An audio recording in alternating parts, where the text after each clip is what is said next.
नमस्ते, मेरा नाम मोहित है और आपका स्वागत है जीएस वर्ल्ड में। सुप्रीम कोर्ट के मुख्य न्यायाधीश जस्टिस डी.वाई. चंद्रचूड़ की अध्यक्षता वाली 5 जजों की बेंच ने अनुच्छेद 370 की वैधता पर सर्वसम्मति से फैसला देते हुए जम्मू कश्मीर के विशेष दर्जे को खत्म करने का फैसला बरकरार रखा है।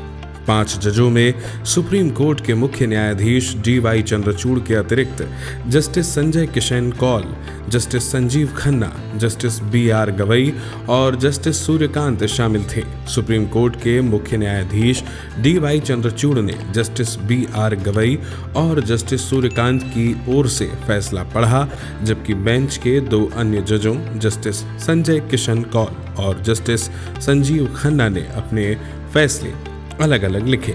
बाकी जजों ने कानूनी पहलुओं पर बात की, मगर कश्मीर से ताल्लुक रखने वाले जस्टिस संजय किशन कौल ने अपने फैसले में मानवीय पहलू पर गौर किया। उन्होंने कहा, आगे बढ़ने के लिए जख्मों का ठीक होना जरूरी है। लोगों ने पीढ़ियों तक दर्द झेला है।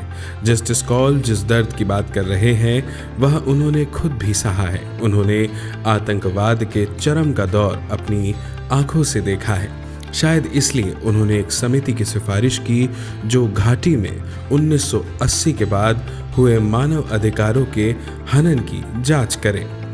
आइए अब जान लेते हैं कि सुप्रीम कोर्ट की पीठ ने क्या कहा। सुप्रीम कोर्ट ने कहा कि अगले साल सितंबर तक जम्मू कश्मीर में नए परिसीमन के आधार पर चुनाव कराने के लिए कदम उठाने चाहिए। शीर्ष अदालत ने कहा कि जम्मू कश्मीर को पूर्ण राज्य का दर्जा जितनी जल्दी बहाल किया जा सकता है कर देना चाहिए। फैसला सुनाते हुए सुप्रीम कोर्ट के चीफ जस्टिस डी.वाई. चंद्रचूड़ ने कहा, राष्ट्रपति शासन के दौरान राज्य की ओर से लिए गए केंद्र के फैसले को चुनौती नहीं दी जा सकती है, क्योंकि अनुच्छेद 370 युद्ध जैसी स्थिति में एक अंतरिम प्रावधान था। इसके टेक्स्ट को देखें तो भी पता चलता है कि यह अस्थायी प्रावधान था। जस्टिस चंद्रचूड़ ने कहा कि सुप्रीम कोर्ट संविधान के अनुच्छेद 370 को निरस्त करने के लिए आदेश जारी करने की राष्ट्रपति की शक्ति और लद्दाख को अलग केंद्र शासित प्रदेश बनाने के फैसले को वैध मानता है। इस संविधान पीठ ने 16 दिनों तक चली जिरह के बाद इसी साल 5 सितंबर को अपना फैसला सुरक्षित रख लिया था। इस मामले में कुल 23 याचिकाएं दायर की गई थी। याचिकाकर्ताओं में नागरिक समाज संगठन, वकील, राजनेता, पत्रकार और कार्यकर्ता शामिल थे।